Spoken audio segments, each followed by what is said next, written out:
Hello, everyone, and thank you for joining the Nonprofit Learning Lab for today's workshop. If you have any questions along the way for our presenter, you can type them into the question box in your GoToWebinar control panel, likely on the right-hand side of your screen. If you have any tech questions, you can also type them there.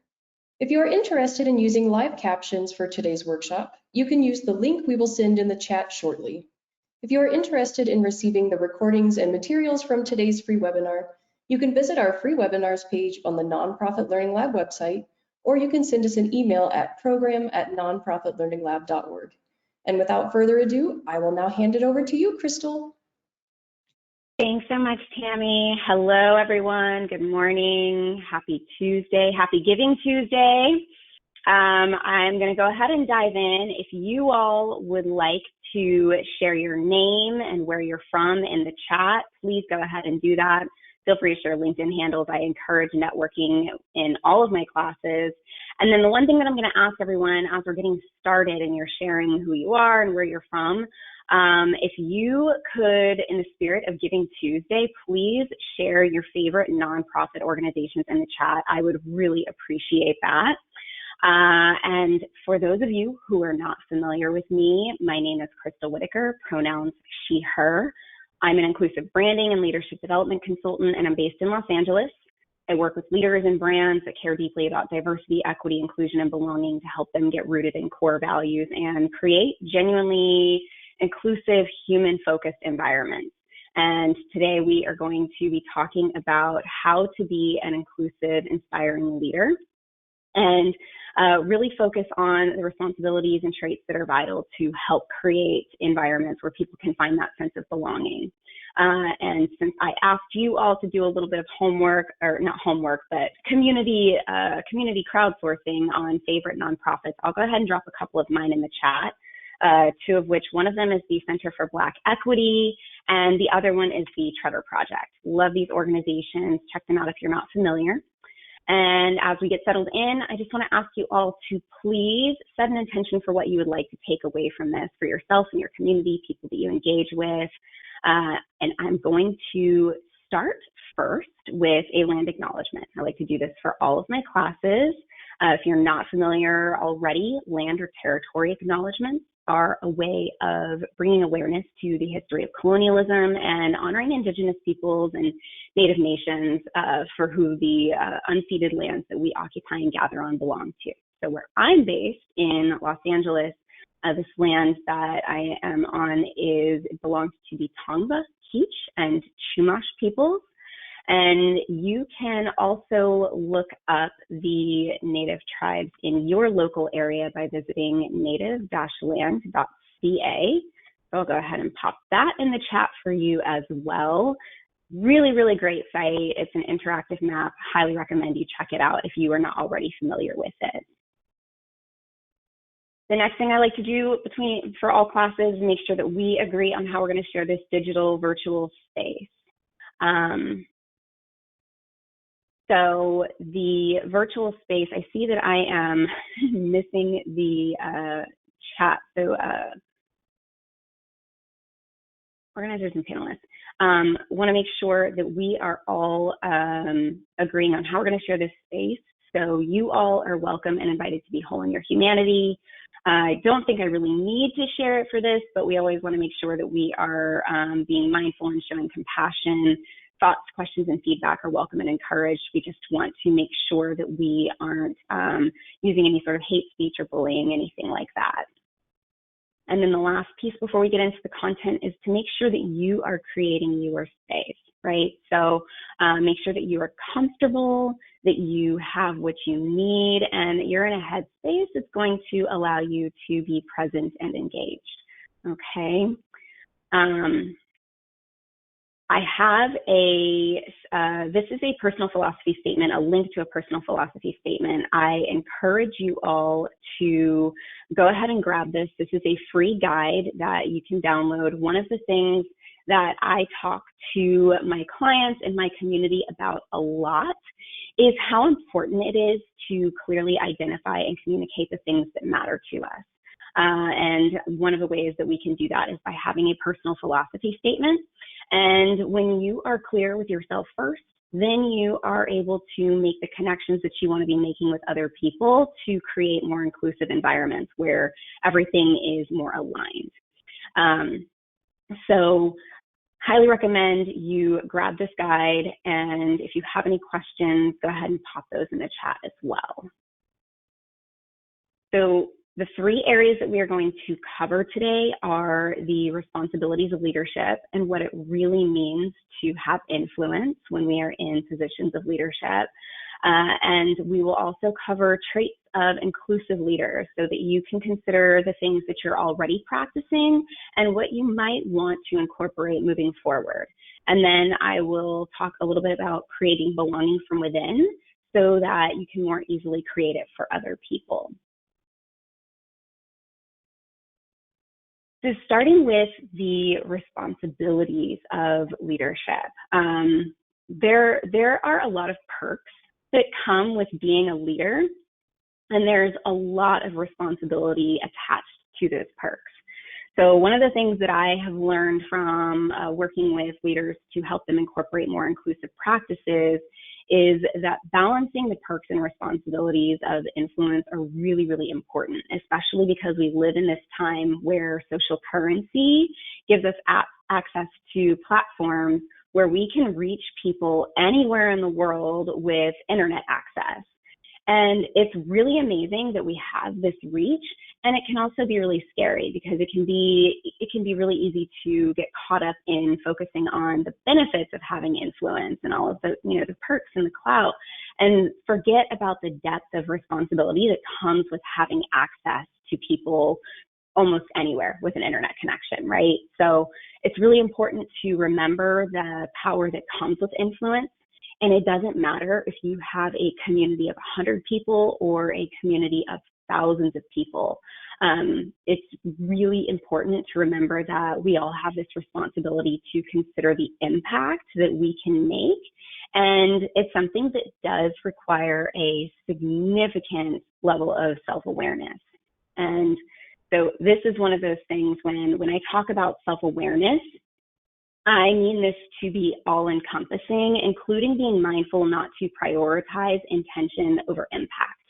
So this is a graphic that I like to share, and I also just want to note any slides where you see these little cameras in the top right corner, that's an indicator that I'm encouraging you to take a screenshot so you can refer back to later. I know that the Nonprofit Learning Lab is going to have these stored, but I just want to give you that option in real time if you would like it.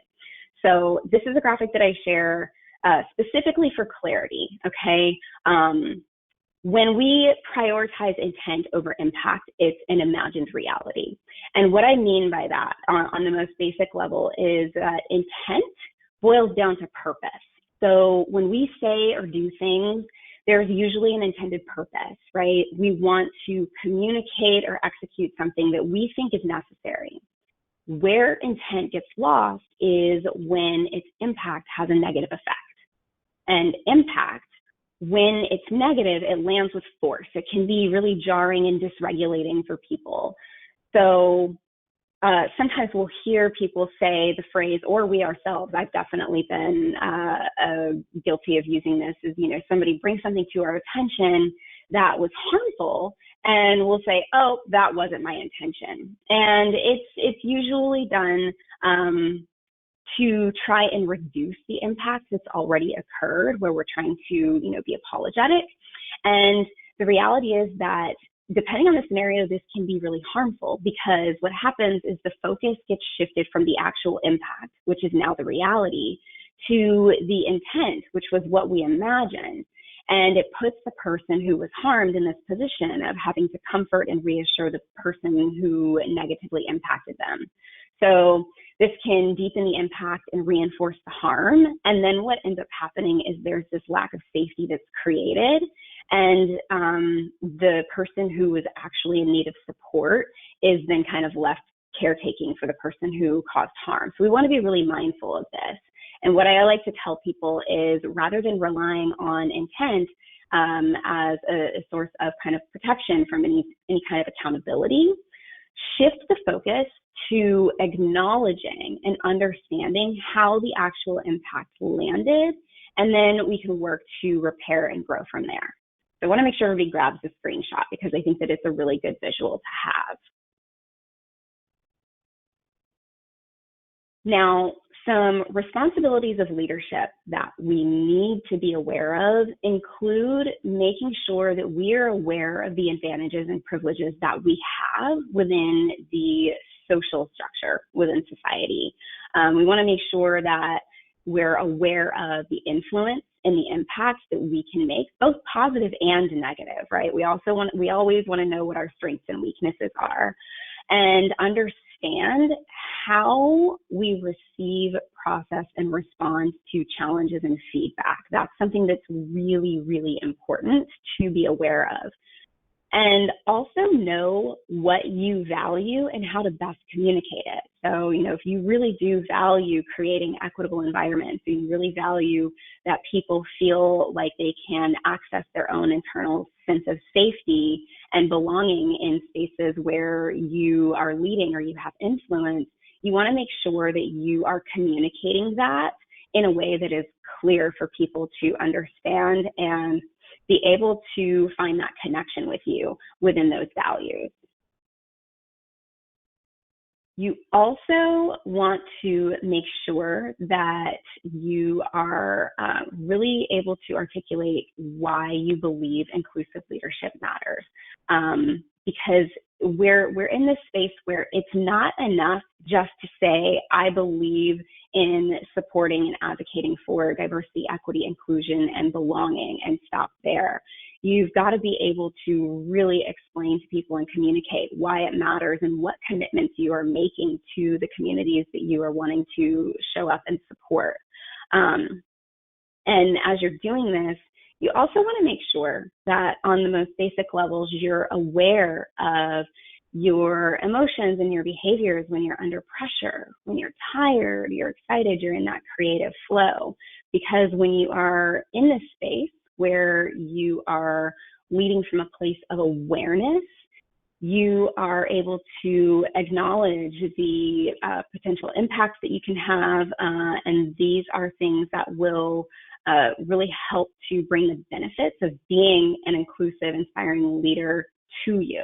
So those benefits include things like really creating more aligned relationships, making sure that you are connected to a community of people that you want to be engaged with, that you want to be working with and collaborating with, because those are also things that becomes a ripple effect. The more people that are engaging in this type of work where you feel that you are aligned with one another in the missions that you are driving forward, those types of collaborations are the things that inspire other people to act in leadership positions more mindfully and responsibly.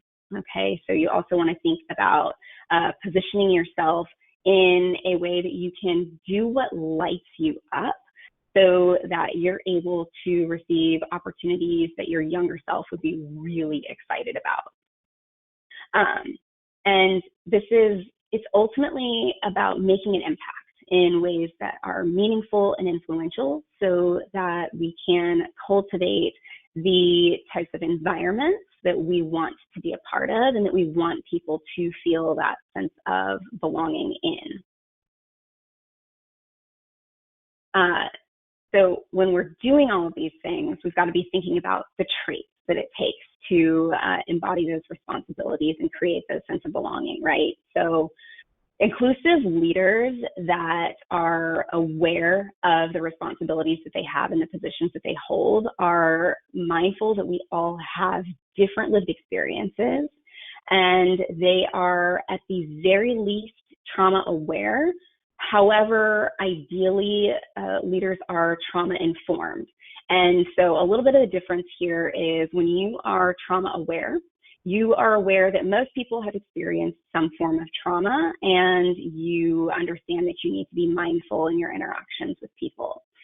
If you're trauma informed, then you have enough knowledge and awareness to hold space for people who've experienced trauma, and you're able to honor their lived experience without bypassing or minimizing their reality.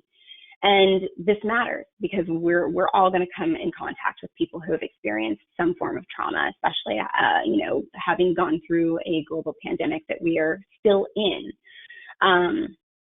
So really making sure that we are practicing mindfulness and compassion in all of our interactions. And again, I can't reinforce this enough, communicating effectively with empathy and compassion. And that also includes leading by example and taking accountability when necessary, when things are brought to our attention, where people are letting us know that, hey, this caused harm to me, or this could be potentially harmful to a person or group of people. We want to make sure that we are really being mindful of those things. And that's what helps us embody a genuinely inclusive leadership style. Okay. So make sure that we are being conscious of our behaviors and not just how we move through the world, but how people receive us and how we are able to impact other people.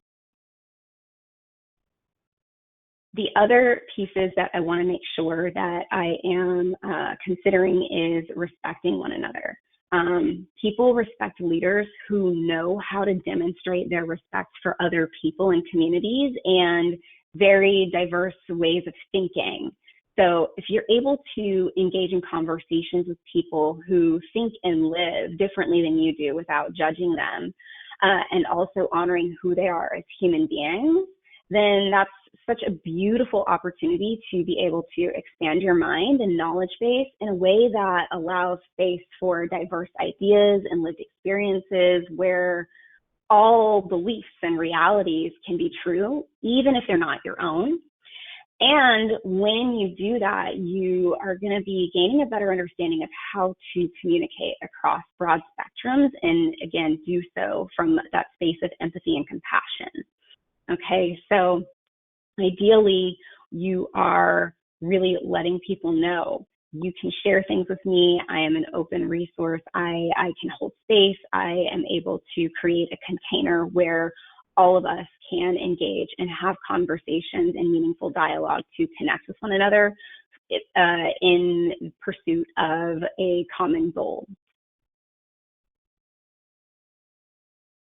And then there is the most important piece. I talk about this a lot. If you are familiar with me and my work, if you're a part of my newsletter, we cannot create a sense of belonging, really truly create that sense of belonging for other people if we don't know how to create a sense of belonging for ourselves.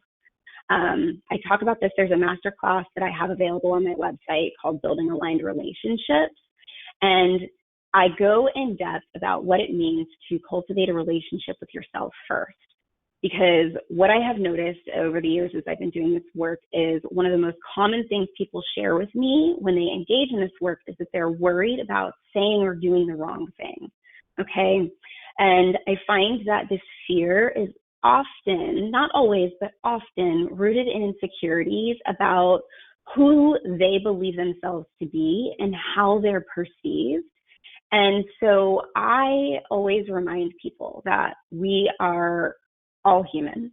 We all make mistakes, and especially when we are incorporating inclusive practices into our leadership styles and our organizations, we're probably going to continue to make mistakes, all right? What is more important is how we handle those mistakes.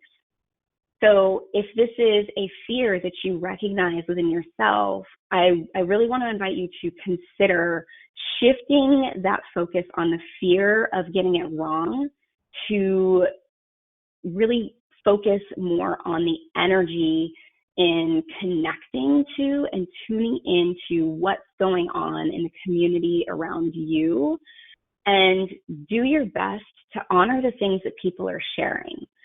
Take the time to tune in and reflect on whether or not you are potentially contributing to harm and ways that you might be able to be a better support. So if someone brings something to your attention that's harmful, remembering not to prioritize intent over impact and, oh my gosh, worrying like, did I say or do something wrong? And shift from that space to how can I tune in to what is being shared and improve going forward. So this is something that is really, really important. And make sure that you are clear on what you need as an individual to create a sense of belonging from within for yourself, so that when people are sharing with you what they need, you can have a shared understanding and co-creation, because there's that space of, okay, well, I know what I need and I understand how to communicate that. Now, how can I check in with other people to find out what they need and create space for them to also communicate with what they need in order to feel that sense of belonging?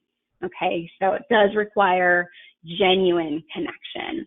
And the other piece that I will share here is that a huge part of this is identifying and examining biases that you have, not just about other people, ideologies in the world, but examining them alongside biases that you have about yourself, okay? Because the opinions that we have about ourselves do influence our beliefs about the world and other ideologies and people from different communities. You also want to make sure that you are focusing on your purpose, okay? Your purpose does help create belonging for who you are, and it helps you to lead from a more inclusive, grounded space, which is inspiring to other people, all right? So one of the things that I always remind people is to detach from being recognized as an inclusive person and focus on the journey within the process. Pay attention to what's going on, pay attention to what you're noticing about yourself and what you're learning and absorbing from the people around you. This is something that is so, so important, because when we are focused on the outcome, we miss what's happening in the present. So make sure that you are being present through the entire process.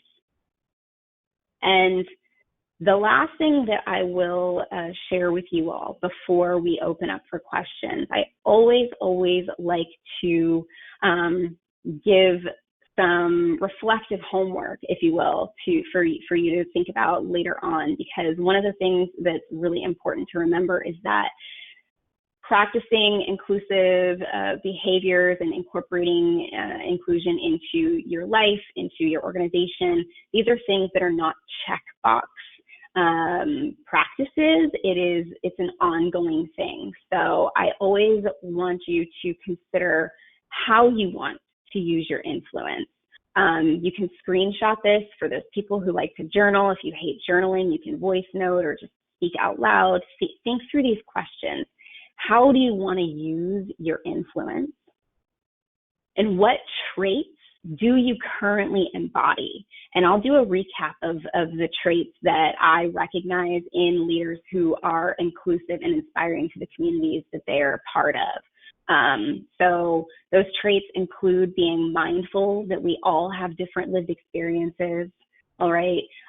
Inclusive leaders are trauma informed and they honor consent. They demonstrate respect. They understand how to communicate with empathy and compassion. They are able to lead by example and take accountability. And that's what helps them embody that genuinely inclusive leadership style. So what traits do you currently embody? And what traits would you like to incorporate? Definitely take time to really think about these questions. If you have answers, feel free to post them in the chat if you would like to. And I'll go ahead and open up for questions. I'll make sure that I share these questions in the chat as well for you all.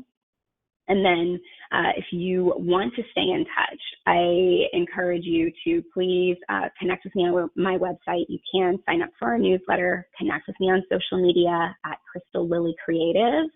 And then if you have questions about today's class, you can actually email me directly at youbelong@crystallily.co. So I will go ahead and open up for questions. And I'm an open book, so no question is silly or unwelcome. We do have one question. Our first question is, how often do you have this training, and do you facilitate other DEI type trainings? So this training, it comes up. So this is a class. There's actually a longer version of this class on my website that you can access if you want a recorded version. In terms of how often I facilitate this live, it's periodic. This is the third time that I have done it this year. Sometimes I do it for private corporations or groups as well. And the second part of the question, yes, I do facilitate different types of trainings. I actually have a list of classes and workshops that are available on my website. If you go to the website and the speaking page, you scroll down on the speaking page, you'll see a list of other topics that I do speak and train on. Great, thank you. Our next question is, how did you select your company name? Okay, so I actually started my business. This is a fun fact. I actually started my business as a photographer, and I built a very inclusive photography business. And I, at the time, started as a wedding photographer, and I was going to just go with my first and middle name, which is Crystal Nicole Photography. Where I'm based in Southern California, there was already a wedding photographer who was Crystal Nicole Photography. So that was out. And I used to have a Chihuahua. She's no longer with us, but her name was Lily. And Lily and I were always together. She was my fur baby. And we were just snuggled up while I was brainstorming business names. And I looked at her and I was like, you know what, Lily, I think we can be business partners. So that's actually the very cutesy story of where my business name comes from. There was never a Crystal without Lily until I had to say goodbye to her. So we were Crystal Lily Creative. And as we shifted into the inclusive business space, because I built an inclusive photography brand, I kept the name. Thank you. Our next question is, do you have any tips for younger folks in particular who are looking to build leadership skills? Oh, I love this question. The first thing that I would say is get a mentor. So, and before you get a mentor, let me pull back a little bit.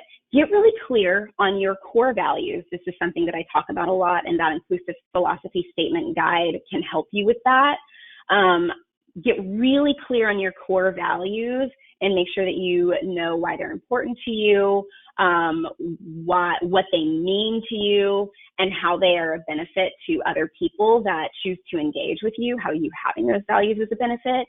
And when you're clear on your core values, find a mentor that shares some aligned values. They don't have to be exactly the same, but make sure that you're finding a mentor that you feel aligned to from a values perspective, and get guidance. Work with someone who has gone down a path that you are interested in. Learn from them.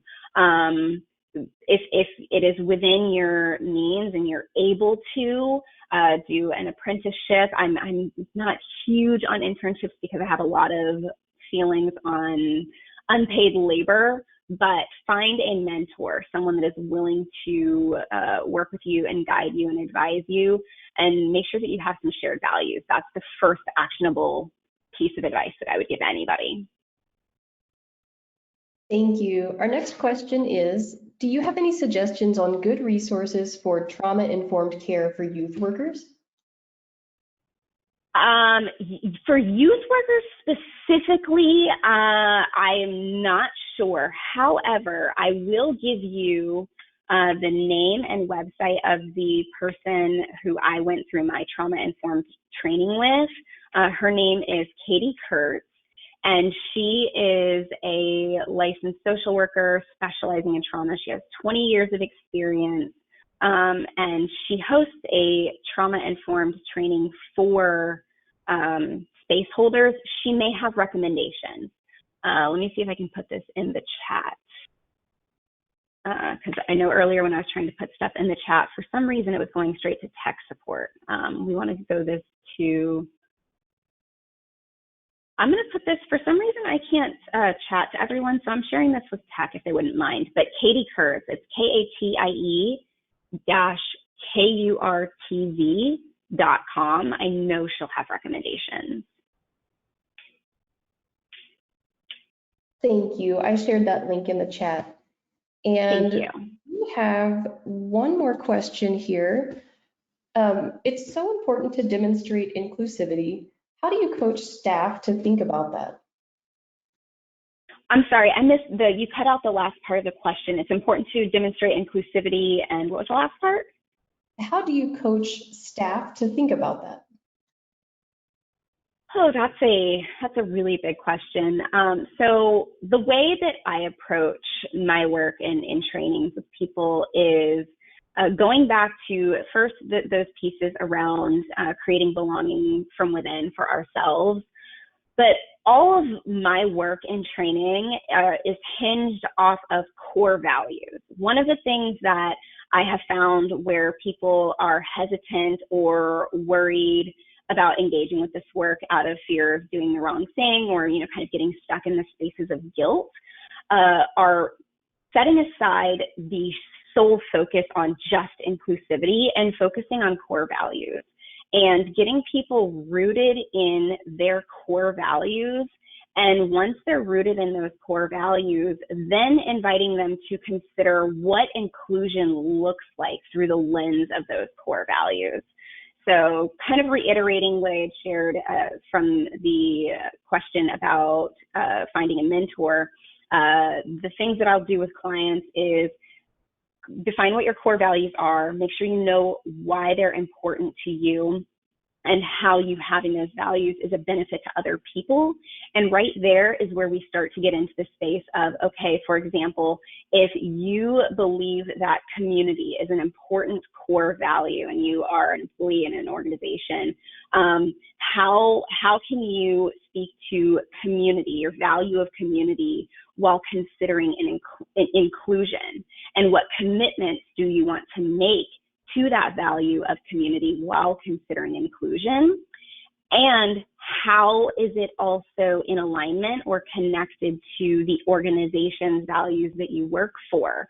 And which of the organization's values speak to their commitment to inclusion? How can you connect and relate those together?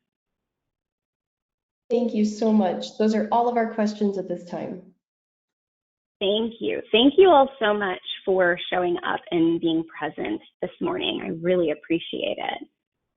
And I also want to say thank you to the Nonprofit Learning Lab and the Association of Consultants to Nonprofits for facilitating these webinars and making these connections for all of us. Thank you, Crystal. This workshop has now come to a close.